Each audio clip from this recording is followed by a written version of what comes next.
ಕಾಂಗ್ರೆಸ್ ಪಕ್ಷದಲ್ಲೂ ಗೋವಿನ ವಿಚಾರದಲ್ಲಿ ದ್ವಂದ್ವ ಇದೆ. ಕುಮಟಾದಲ್ಲೂ ಗೋ ಹತ್ಯೆ ನಡೆದಿದೆ. ಗೋ ಸಾಗಾಟ ಆರೋಪಿಗಳ ಪತ್ತೆಗೆ ಪತ್ರಿಕೆಗಳಲ್ಲಿ ಜಾಹೀರಾತನ್ನ ಕೊಟ್ಟಿದ್ದಾರೆ. ಯಾವ ಆಧಾರದಲ್ಲಿ ಜಾಹೀರಾತನ್ನ ಕೊಟ್ಟಿದ್ದಾರೆ? ತೀರ್ಪು ನೀಡೋ ಜವಾಬ್ದಾರಿಯನ್ನ ಗನ್ ಹಿಡಿದುಕೊಂಡ ವ್ಯಕ್ತಿಗಳಿಗೆ ಕೊಟ್ಟಿದ್ದಾರೆ. ಇದು ಸಂವಿಧಾನ ರಾಜ್ಯ ಅಲ್ಲ, ಪೊಲೀಸ್ ರಾಜ್ಯ ಆಗ್ತಾ ಇದೆ. ಯಾವ ಕಾನೂನಿನ ಪ್ರಕಾರ ಆರೋಪಿಗಳಿಗೆ ಅಥವಾ ಅಪರಾಧಿಗಳಿಗೆ ಗುಂಡಿಟ್ಟು ಕೊಲ್ಲಲಾಗ್ತದೆ? ಇನ್ಮೇಲೆ ಇಂಥದ್ದಾದ್ರೆ ಸರ್ಕಲ್ ಅಲ್ಲಿ ನಿಲ್ಸಿ ಗುಂಡು ಹಾಕಿಸ್ತೀನಿ. ಇನ್ಮೇಲೆ ಇಂಥದ್ದಾದ್ರೆ ಸರ್ಕಲ್ ಅಲ್ಲಿ ನಿಲ್ಸಿ ಗುಂಡು ಹಾಕಿಸ್ತೀನಿ. ಇನ್ಮೇಲೆ ಇಂಥದ್ದಾದ್ರೆ ಸರ್ಕಲ್ ಅಲ್ಲಿ ನಿಲ್ಸಿ ಗುಂಡು ಹಾಕಿಸ್ತೀನಿ. ನಮಸ್ಕಾರ, edina.comಗೆ ಸ್ವಾಗತ. ನಾನು GM ಪವಿತ್ರ. ಗೋವಿನ ಹೆಸರಲ್ಲಿ ಕೇವಲ ಬಿಜೆಪಿಗರು ಮಾತ್ರ ರಾಜಕೀಯ ಮಾಡ್ತಾರೆ ಅಂತ ಗೊತ್ತಿತ್ತು. ಆದರೆ ಕಾಂಗ್ರೆಸ್ ಪಕ್ಷದಲ್ಲೂ ಗೋವಿನ ವಿಚಾರದಲ್ಲಿ ದ್ವಂದ್ವ ಇದೆ ಅನ್ನೋ ವಿಚಾರ ಸಿದ್ದರಾಮಯ್ಯ ಕ್ಯಾಬಿನೆಟ್ ಸಚಿವರೇ ಮಾತಾಡಿದ ಮೇಲೆ ಚರ್ಚೆಗೆ ಗ್ರಾಸ ಆಗಿರೋದು. ಸೊ ಗೋವಿನ ವಿಚಾರದಲ್ಲಿ ಸಚಿವರು ಹೇಳಿದಾದ್ರೂ ಏನು, ಈ ವಿಚಾರ ಯಾಕೆ ಹೆಚ್ಚು ಚರ್ಚೆ ಆಗ್ತಾ ಇದೆ ಅನ್ನೋದನ್ನ ಇವತ್ತಿನ ಈ ವಿಡಿಯೋದಲ್ಲಿ ನೋಡ್ತಾ ಹೋಗೋಣ.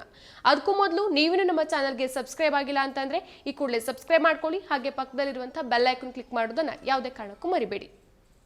ಹಾಲು ಕೊಡುವ ಗೋ ಹತ್ಯೆ ಮಾಡೋದನ್ನ ಸಹಿಸೋಕೆ ಸಾಧ್ಯ ಇಲ್ಲ.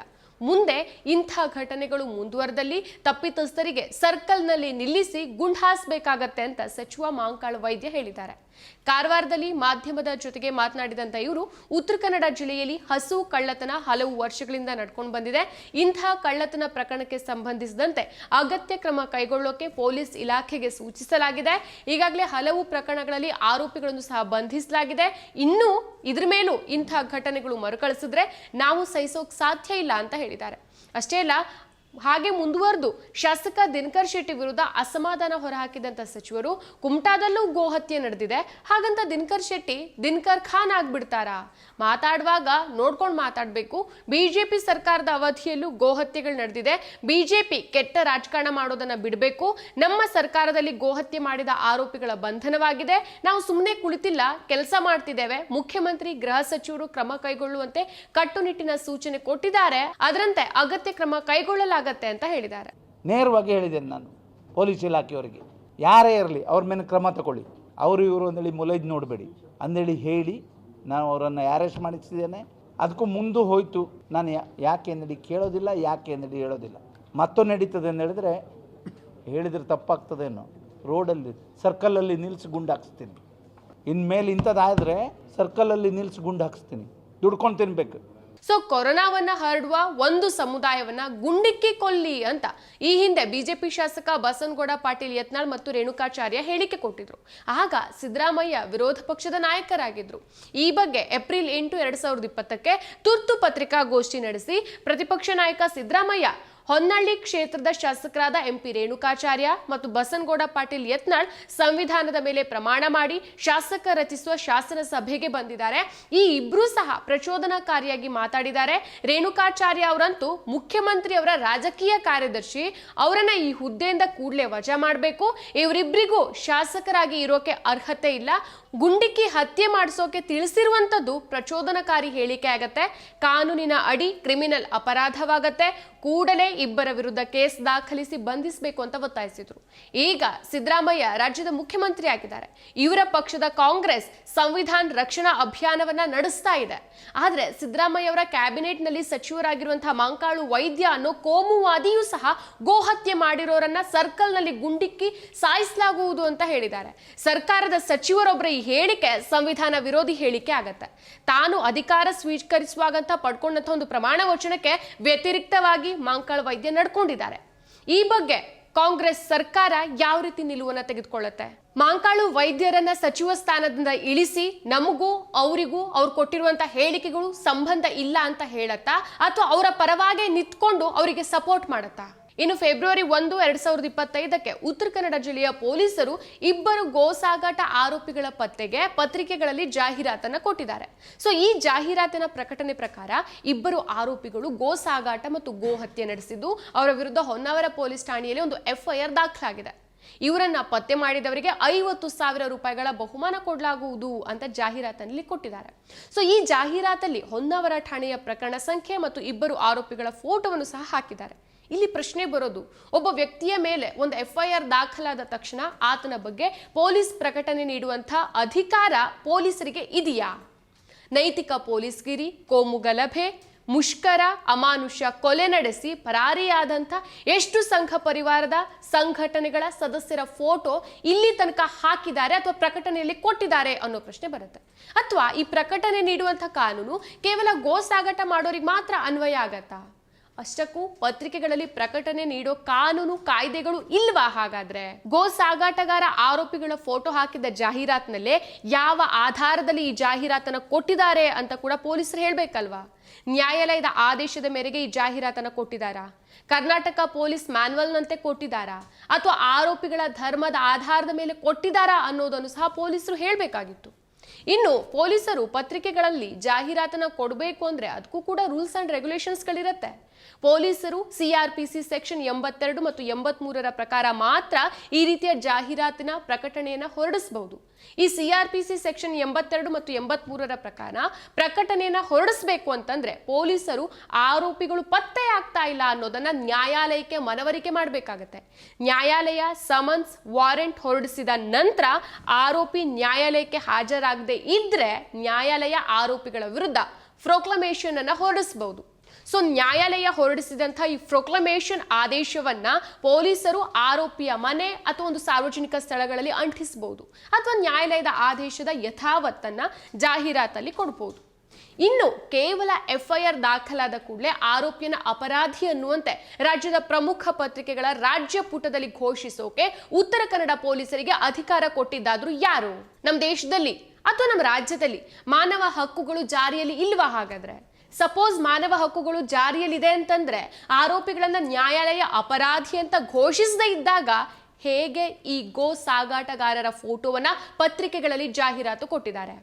ಪೊಲೀಸರು ಈ ರೀತಿ ಮಾನವ ಹಕ್ಕುಗಳು, ಸಂವಿಧಾನದ ಕರ್ತವ್ಯಗಳು, ನ್ಯಾಯಾಲಯಗಳ ವ್ಯಾಪ್ತಿಯನ್ನು ಉಲ್ಲಂಘಿಸ್ತಿದ್ದಾರೆ ಅಂತಂದ್ರೆ ಅದರ ಅರ್ಥ ಇದು ಸಂವಿಧಾನ ರಾಜ್ಯ ಆಗ್ತಾ ಇಲ್ಲ, ಪೊಲೀಸ್ ರಾಜ್ಯ ಆಗ್ತಾ ಇದೆ ಅಂತ. ಅಷ್ಟೇ ಅಲ್ಲ, ಪೊಲೀಸರ ಈ ಕ್ರಮಗಳ ಹಿಂದೆ ಉತ್ತರ ಕನ್ನಡದ ಕಾಂಗ್ರೆಸ್ನ ಉಸ್ತುವಾರಿ ಸಚಿವ ಮಾಂಕಾಳು ವೈದ್ಯ ಇದ್ದಾರೆ ಅನ್ನೋದನ್ನ ನಾವು ಈ ಘಟನೆಯಲ್ಲಿ ಅರ್ಥ ಮಾಡ್ಕೊಳ್ಬಹುದು. ಸಚಿವ ಮಾಂಕಾಳು ವೈದ್ಯ ಹೇಳಿರೋ ಮಾತುಗಳಿಗೆ ಎಲ್ಲಾ ಕಡೆಯಿಂದ ತೀವ್ರ ಆಕ್ರೋಶ ವ್ಯಕ್ತವಾಗ್ತಾ ಇದೆ. ಗೋ ಕಳ್ಳತನ ಮಾಡಿದ್ರೆ ಸರ್ಕಲ್ನಲ್ಲಿ ನಿಲ್ಲಿಸಿ ಗುಂಡಾರಿಸ್ತೇವೆ ಅಂತ ಹೇಳಿದ್ದಾರೆ. ಅಂದ್ರೆ ಈ ರೀತಿ ಗೋ ಕಳ್ಳರನ್ನ ಪತ್ತೆ ಹಚ್ಚಿ ಅಪರಾಧವನ್ನ ಖಾತರಿಪಡಿಸಿಕೊಂಡು ತೀರ್ಪು ನೀಡೋ ಜವಾಬ್ದಾರಿಯನ್ನ ಗನ್ ಹಿಡಿದುಕೊಂಡ ವ್ಯಕ್ತಿಗಳಿಗೆ ಕೊಟ್ಟಿದ್ದಾರಾ? ಸಚಿವ ಮಾಂಕಾಳು ವೈದ್ಯ ಅವರಿಗೆ ಸಂವಿಧಾನ ಬಿಟ್ಟು ಬೇರೆ ಯಾವುದಾದ್ರೂ ಕಾನೂನು ಇದೆಯಾ? ಅಥವಾ ಈ ರೀತಿ ಗುಂಡಿಟ್ಟು ಕೊಲ್ಲೋ ಹಕ್ಕನ್ನ ಮಾಂಕಾಳು ವೈದ್ಯ ಅವರಿಗೆ ಕೊಟ್ಟಿದ್ದಾರಾ? ಯಾವ ಕಾನೂನಿನ ಪ್ರಕಾರ ಆರೋಪಿಗಳಿಗೆ ಅಥವಾ ಅಪರಾಧಿಗಳಿಗೆ ಗುಂಡಿಟ್ಟು ಕೊಲ್ಲಲಾಗ್ತಾ ಇದೆ ಅನ್ನೋದನ್ನ ಇವರು ಮೊದಲು ಸ್ಪಷ್ಟಪಡಿಸಬೇಕಾಗಿದೆ. ಈ ದೇಶದ ಸಂವಿಧಾನವನ್ನ ಒಪ್ಪದೇ ಇರುವ, ಬೀದಿ ನ್ಯಾಯ ವ್ಯವಸ್ಥೆಯನ್ನು ಪ್ರತಿಪಾದಿಸ್ತಾ ಇರುವ, ಮಾನವ ಹಕ್ಕುಗಳ ವಿರೋಧಿಯಾಗಿರುವ ಕೋಮುವಾದಿ ಸಚಿವ ಮಾಂಕಾಳು ವೈದ್ಯರನ್ನ ತಕ್ಷಣ ಸಚಿವ ಸ್ಥಾನದಿಂದ ಪದಚ್ಯುತಿಗೊಳಿಸಬೇಕು ಮತ್ತು ಬಂಧಿಸಬೇಕಾಗಿದೆ. ಮಾಂಕಾಳು ವೈದ್ಯ ಒಬ್ಬರೇ ಅಲ್ಲ, ಇವರಂತಹ ನೂರಾರು ನಾಯಕರು ಕಾಂಗ್ರೆಸ್ ಪಕ್ಷದಲ್ಲಿ ಇದ್ದಾರೆ. ಅಂಥವರಿಗೆ ಸ್ಥಾನಮಾನ ಕೊಡದೆ ಸಂವಿಧಾನವು ಈ ದೇಶದ ಜನರಿಗೆ ನೀಡಿದ ಮೂಲಭೂತ ಹಕ್ಕುಗಳು ಮತ್ತು ಮೂಲಭೂತ ಹಕ್ಕುಗಳ ಪ್ರಾಥಮಿಕ ತರಬೇತಿಯನ್ನ ನೀಡುವಂತಹ ಅಗತ್ಯತೆ ಕೂಡ ಇದೆ. ಇನ್ನು ಗೋವನ್ನ ಸಾಕೋದು, ಅದರಿಂದ ಸಿಗುವಂತ ಅನುಕೂಲಗಳನ್ನ ಪಡೆದುಕೊಳ್ಳೋದು, ನಂತರ ಅದನ್ನ ಮಾರೋದು, ಮತ್ತೆ ಬೇರೆ ಗೋವನ್ನ ಕೊಂಡ್ಕೊಳ್ಳೋದು, ಅದನ್ನ ಸಾಕೋದು, ಮತ್ತೆ ಮಾರೋದು, ಇದು ರೈತ ಬದುಕಿನ ನಿತ್ಯ ಸುರುಳಿ ಚಕ್ರ. ಕಾಲಾನುಕಾಲದಿಂದ ಈ ಕ್ರಮ ನಿರಂತರವಾಗಿ ನಡ್ಕೊಂಡು ಬಂದಿದೆ. ಇಲ್ಲಿ ರೈತರು ಗೋವಿನ ಜೊತೆಗೆ ಅಥವಾ ಗೂಳಿ ಜೊತೆಗೆ ಏಕಕಾಲದಲ್ಲಿ ಭಾವನಾತ್ಮಕತೆಯನ್ನು ಸಹ ವ್ಯವಹಾರತನವನ್ನು ಸಹ ಜೊತೆಯಾಗಿ ಸಾಗಿಸ್ಕೊಂಡು ಬಂದಿದ್ದಾರೆ. ಆದ್ರೆ ನಮ್ಮ ಸಮಾಜದಲ್ಲಿ ಗೋವಿನ ಹತ್ಯೆ ಆಗಿರ್ಬೋದು ಅಥವಾ ಗೋವಿನ ಮಾಂಸವನ್ನ ತಿನ್ನೋರು ಬರೀ ಮುಸ್ಲಿಮರು ಅನ್ನೋ ಒಂದು ಭಾವನೆ ಇದೆ.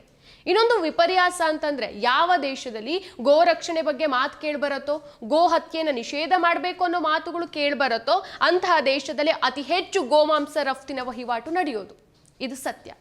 ಹೌದು, ಜಾಗತಿಕವಾಗಿ ಅಗ್ರ ಸ್ಥಾನದಲ್ಲಿ ಭಾರತ ಇದೆ. ಇನ್ನು ಗೋವಿನ ಹೆಸರಿನಲ್ಲಿ ಮುಸ್ಲಿಮರನ್ನ, ದಲಿತರನ್ನ ಗುರಿ ಮಾಡಿ ಕೊಲೆ ಮತ್ತು ಗುಂಪು ಹಲ್ಲೆಗಳನ್ನ ನಡೆಸಲಾಗಿದೆ. ದುರಂತ ಅಂತಂದ್ರೆ ಗೋಮಾಂಸ ರಫ್ತಿನಲ್ಲಿ ಹಿಂದೂ ಪ್ರಬಲ ಜಾತಿಯವರೇ ಮುಂಚೂಣಿಯಲ್ಲಿರೋದು. ಹಾಕಿಕೊಳ್ಳೋ ಶೂ ಇಂದ ಹಿಡಿದು ಚಪ್ಪಲಿ, ಬೆಲ್ಟ್, ಹಿಡಿಯುವ ವ್ಯಾನಿಟಿ ಬ್ಯಾಗ್ಗಳು, ಜೇಬಲ್ಲಿರುವಂತಹ ಪರ್ಸ್ಗಳು, ವಾಚಿನ ಬೆಲ್ಟ್ಗಳು ಎಲ್ಲಾನು ಸಹ ಚರ್ಮದ್ದೇ.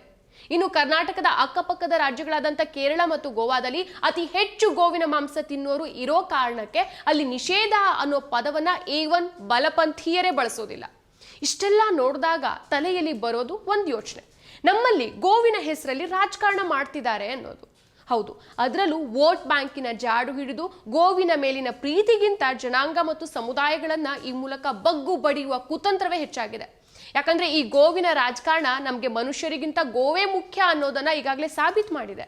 ಭಾರತಕ್ಕೆ ಗೋವುಗಳು ಬೇಕು, ಗೋವುಗಳೊಂದಿಗೆ ನಿರಂತರವಾಗಿ ಬದುಕುವ ರೈತರು, ದಲಿತರು, ಇನ್ನಿತರ ಸಮುದಾಯಗಳು ಸಹ ಇದೇ ಭಾರತದಲ್ಲಿ ಗೋಳಿಲ್ಲದೆ ಬದುಕಬೇಕು. ಗೋವು ಮತ್ತು ಇತರ ಜಾನುವಾರುಗಳನ್ನು ನಂಬಿ ಉಸಿರಾಡ್ತಾ ಇರುವಂತಹ ಎಲ್ಲಾ ಉದ್ಯಮಗಳು ಸಹ ಜನಸಮೂಹಕ್ಕೆ ಆಸರೆ ಆಗಬೇಕಾಗಿದೆ. ಇನ್ನು ಪ್ರಕೃತಿ ನಿಯಮದ ಪ್ರಕಾರ ಈ ಭೂಮಿಯಲ್ಲಿ ಜನಿಸಿದ ಪ್ರತಿ ಜೀವಿಯೂ ಸಹ ಒಂದನ್ನ ಕೊಂದೆ ಮತ್ತೊಂದು ಬದುಕಬೇಕು. ಅದಕ್ಕೆ ಸಸ್ಯ ಅಥವಾ ಪ್ರಾಣಿ ಅನ್ನೋ ಭೇದ ಇಲ್ಲ. ಇಂತಹ ಸ್ಥಿತಿಯನ್ನ ಪ್ರಾಕೃತಿಕ ಸಮತೋಲನ ಕಾಯ್ದುಕೊಳ್ಬೇಕು ಅಂತಾನೆ ನಿಸರ್ಗವೇ ರೂಪಿಸಿಕೊಂಡಿರೋದು.